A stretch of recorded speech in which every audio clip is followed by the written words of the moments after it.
बात बहुत पुरानी है। एक सम्राट बहुत ही पराक्रमी और बुद्धिमान था। उसकी प्रजा बहुत ही खुश और सम्राट के कामों से संतुष्ट थी। पूरे राज्य में सम्राट की वाहवाही होती। सब उसे अब तक का सबसे महान सम्राट समझते। उस सम्राट का एक बेटा भी था जो कि अपने पिता की ही तरह महान बनना चाहता था, लेकिन श्रेष्ठ और अच्छा उत्तराधिकारी बनने की कोशिश में वो अक्सर कोई ना कोई गलती कर बैठता और फिर यह सोचकर चिंतित रहता कि लोग मेरे बारे में क्या सोचते होंगे। वो अक्सर अपनी गलतियों के लिए खुद को कोसता रहता और अपना ज्यादातर समय इसी चिंता में बिता देता कि लोग क्या कहेंगे। अपनी इस आदत की वजह से वह कई बार अशांत और हताश हो जाता। उसी राज्य में एक बहुत ही प्रसिद्ध बौद्ध भिक्षु भी रहा करते थे जो कि अपनी बुद्धिमत्ता के लिए जाने जाते थे। उनके बहुत से शिष्य भी थे। एक दिन सुबह सुबह राजकुमार उन बौद्ध भिक्षु के पास पहुंच गया और जाकर अपना सारा हाल सुनाया। भिक्षु ने पूरे ध्यान से राजकुमार की बात सुनी। फिर अंत में राजकुमार ने भिक्षु से कहा, आप मुझे कोई ऐसा तरीका बताइए जिससे मैं अपने मन को वश में कर सकूं, अपने मन को शांत कर सकूं। भिक्षु ने कहा, राजकुमार, यह काम बड़ा कठिन है। क्या आप इसकी कीमत चुकाने के लिए तैयार हैं? यह सुन राजकुमार ने बड़े घमंड भरे स्वर में कहा, मैं कोई भी कीमत चुका सकता हूं। आखिर मैं सम्राट का पुत्र हूं। यह सुन बौद्ध भिक्षु ने कहा, नहीं नहीं, तुम गलत समझे। मैं धन की बात नहीं कर रहा, बल्कि मैं तो तुम्हें कुछ काम दूंगा जो तुम्हें बिना कोई प्रश्न पूछे बस करना पड़ेगा। राजकुमार ने कहा, आप जो भी कहेंगे मैं सब कुछ करने के लिए तैयार हूं। यह सुन बौद्ध भिक्षु ने कहा, तुम अकेले पैदल बाजार जाओगे और कबाड़ी की दुकान से कुछ पुराना लोहा खरीद कर लाओगे। राजकुमार, जो आज से पहले कभी भी राजमहल के बाहर पैदल नहीं गया था, जिसके एक इशारे पर रथों की लाइन लग जाती थी, नौकर जिसके आगे पीछे घूमते थे, उसने कहा, क्या मैं इस काम के लिए अपने किसी नौकर को भेज सकता हूं? भिक्षु ने कहा, नहीं, अगर तुम्हें अपनी समस्या का समाधान जानना है तो तुम्हें बिना कोई प्रश्न किए सारे काम खुद ही करने पड़ेंगे। भिक्षु ने फिर कहा, शहर के दक्षिणी हिस्से में जो सबसे बड़ा बाजार है, उसके आखिरी में कबाड़ की सबसे बड़ी दुकान है। तुम्हें पैदल जाकर वहां से ही पुराना लोहा खरीद कर लाना है। राजकुमार ने थोड़ी देर तक कुछ सोचा, फिर बाजार की तरफ निकल पड़ा। बाजार की तरफ निकलते ही उसके मन में विचारों की सुनामी आ गई। वह सोचने लगा, फालतू ही इस चक्कर में पड़ा। लोग मेरे कपड़ों से मुझे पहचान लेंगे।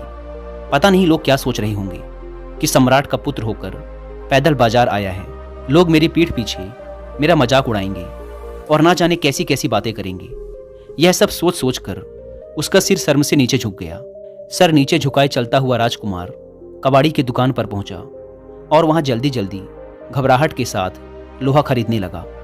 लोहा बहुत ही गंदा था, लेकिन राजकुमार का मन तो चिंता में डूबा हुआ था। उसने ध्यान नहीं दिया और उसके कपड़े गंदे हो गए। अब तो राजकुमार और भी ज्यादा घबरा गया कि लोग क्या सोचेंगे।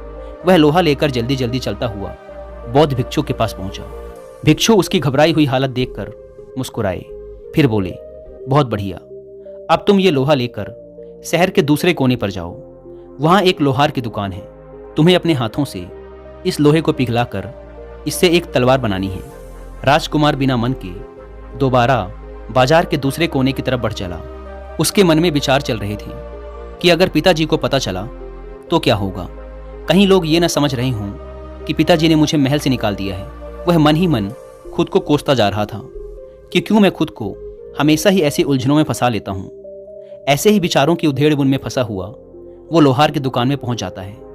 वहां वह लोहार के बताए अनुसार खुद ही लोहे को पिघलाता है और उसे सांचे में ढालकर एक तलवार बनाता है।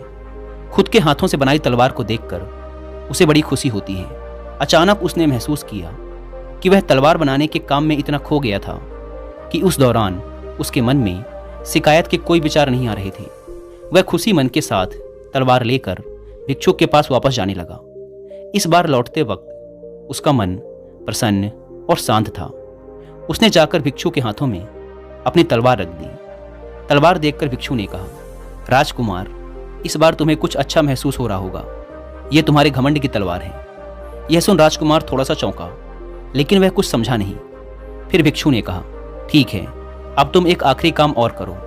फिर मैं तुम्हें रहस्य बताता हूँ। तुम वापस बाजार जाकर लोगों से पूछो कि क्या उन्होंने तुम्हें थोड़ी देर पहले यहाँ देखा, और अगर देखा है तो उन्होंने तुम्हारे बारे में क्या सोचा। राजकुमार वापस बाजार गया और बहुत से लोगों से पूछा कि क्या आपने थोड़ी देर पहले मुझे यहाँ देखा है। ज़्यादातर लोगों का जवाब था, नहीं, हमने आपको नहीं देखा। राजकुमार ने बाजार के सबसे पहले दुकानदार से पूछा। दुकानदार ने कहा, हाँ, मैंने आपको देखा तो था, लेकिन सुबह सुबह दुकान में बहुत सा काम होता है और ग्राहकों का भी आना जाना लगा रहता है, इसीलिए मेरे पास ज़्यादा कुछ सोचने का समय नहीं था। बस आपको देखा और अपने काम में लग गया। इसी प्रकार और भी बहुत से लोगों से पूछने पर पता चला कि किसी ने भी राजकुमार और उसकी घबराहट पर ध्यान नहीं दिया।